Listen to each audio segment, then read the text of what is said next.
Bon alors Grégory, on était aujourd'hui ici à visiter une exploitation qui est assez hors du commun, je dois dire. Elle a voulu se libérer de la dépendance à des firmes sur les semences par exemple, sur d'autres, sur les produits aussi qu'on propose comme nourriture pour la nourriture des êtres humains, la nourriture pour le bétail. Avoir des produits plus sains, avoir une production locale. Il y a vraiment des champs qui produisent pour donner à manger aux animaux. Donc c'est vraiment une démarche ici d'une exploitation assez hors du commun. Ou aussi il y a une volonté de dire on va produire peut-être moins, mais pour le marché local.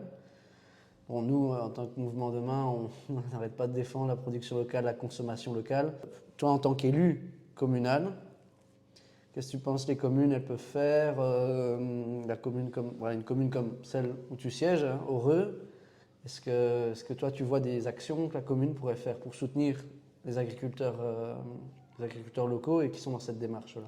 Ben, je pense que les communes pourraient déjà mettre en avant les agriculteurs qui sont dans cette démarche. Donc ici, on voit vraiment que c'est la volonté du couple qui gère la ferme est d'être totalement autonome et donc de ne plus dépendre de qui que ce soit. Ils produisent de la nourriture pour leurs propres animaux, ils ne cherchent pas à vendre ce qu'ils produisent en dehors du fonctionnement même de la ferme. Donc je pense que les communes pourraient déjà le mettre en avant, par exemple en faisant un petit reportage vidéo, des capsules vidéo comme on fait pour différentes choses, comme on peut faire pour des festivités ou enfin voilà. Et peut-être faire remonter justement ça au-dessus, au niveau régional, Ouais. et que ça puisse qu'il puisse y avoir une vraie volonté politique de développer ce genre d'agriculture. Donc comme ils expliquaient ici, ok, eux ont fait la démarche à titre personnel, mais c'est quand même pas quelque chose qui est mis en avant. Non, c'est ça. Ni qui est mis en avant, ni qui est favorisé via des primes ou autres. Ouais. Donc voilà, il faudrait que ça remonte plus haut et qu'il y ait vraiment une volonté au niveau régional, voire au niveau fédéral, même au niveau européen, de revenir à une agriculture plus locale et plus raisonnée et sans doute plus raisonnable. Ouais. Oui, moi ce que je retiens aussi c'est un échange très naturel sur le fait que comment dire, revient naturellement sur la table le rejet des politiques de la Commission européenne qui veut négocier des accords de commerce internationaux pour faire venir absolument de la viande, de l'agriculture qu'on est capable de produire ici. Mais visiblement non, la Commission européenne elle considère que tu dois pouvoir avoir le choix entre des viandes des quatre coins du monde et celles d'ici, mais il faut la mettre en concurrence visiblement. Et là, on sait tout de suite que ce sera moins cher les produits faits à l'autre bout du monde. Et donc ça, tout de suite, ici, David, l'agriculteur, il dit ouais, mais les bureaucrates à Bruxelles, de la Commission européenne, ils connaissent pas notre terrain, quoi. Ils connaissent pas notre réalité de terrain. Ils prennent des décisions qui sont pas dans l'intérêt ici de notre agriculture ici, pourtant qui prend soin de nos territoires aussi. Il a une démarche mettre des haies, avoir des poulets qui sont en plein air, voilà, proposer aux gens locaux ici, une alimentation saine. Je pense que c'est le genre d'accord de toute façon qui n'a pas d'intérêt ni pour les agriculteurs d'ici, ni pour les agriculteurs de là-bas. Ceux qui y gagnent, c'est les industriels qui font les intermédiaires. C'est ça, ouais, tout à fait. Les gros Les, industriels, ouais, les agriculteurs là-bas, parce que là-bas il doit aussi y avoir des agriculteurs tout à du fait. type de David, plus avec de l'agriculture paysanne et pas de l'agriculture industrielle. Mhm. Ces gens-là n'y gagnent rien. C'est ça, ouais. C'est seulement l'agro-business. C'est l'agro-business, voilà, Ouais, ouais. c'est les gros intermédiaires. Il n'y a qu'eux qui ont un intérêt à ça. Les gens vraiment au niveau local, quel est l'intérêt de... Quel serait l'intérêt de David d'aller vendre de la viande au Brésil et inversement, quel est l'intérêt pour un agriculteur brésilien de venir vendre de la viande ici? Mm. Et au niveau écologique, en plus, c'est une aberration. C'est une aberration, ouais. Une aberration totale. Ouais, ouais. Et ça aussi, c'était présent un peu à nous dire bon, ici, on prend soin des animaux, on prend soin des terres.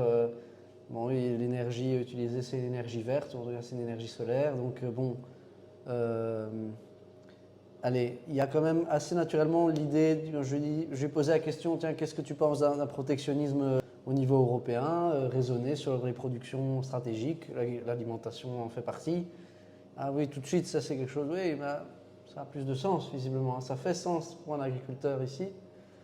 Donc nous, on doit continuer à se battre pour un grand plan de relocalisation de l'économie, d'autres types d'accords. Pas parce qu'on fermerait la porte à certaines productions qu'on ne veut pas être en relation, on veut être en bonne relation avec le Brésil, mais peut-être qu'ils ont autre chose à nous apporter, des échanges culturels, des produits qu'on n'a pas ici et qu'eux ont là-bas. Ça, c'est des accords commerciaux qui seraient plus, des coopérations qui soient plus intéressants, je pense, clairement. Donc, Oui, qui serait plus logique que. Ben voilà, on a des œufs à côté de nous. C'est comme si on disait on va prendre C'est ces ça. œufs-là, on va aller les vendre au Brésil et à l'inverse, on va faire venir des Ouais. œufs du Brésil pour nous, enfin, pour que nous on les consomme ici. C'est dingue. Et pourtant, enfin, dans bien des secteurs, c'est comme ça Ouais. que ça se passe.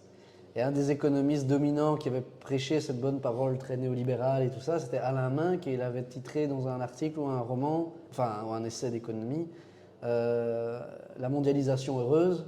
Bon, dans la parole ici de David, on sent bien que cette mondialisation n'était pas heureuse pour l'agriculture, hein, Non. que c'est pas facile de sortir des sentiers battus.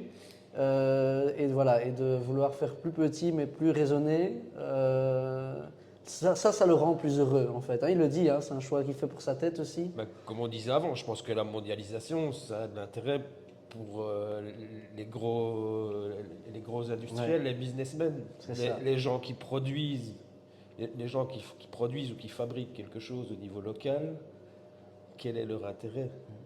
Parce que eux, finalement, vendent leurs produits à des intermédiaires et c'est les intermédiaires qui gagnent là-dessus, mais pas les producteurs en eux-mêmes.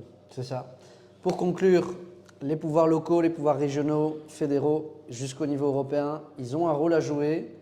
Nous, on va continuer à défendre le fait que les villes et les communes doivent se déclarer opposées et libres à l'accord de libre-échange entre l'Union européenne et le Mercosur.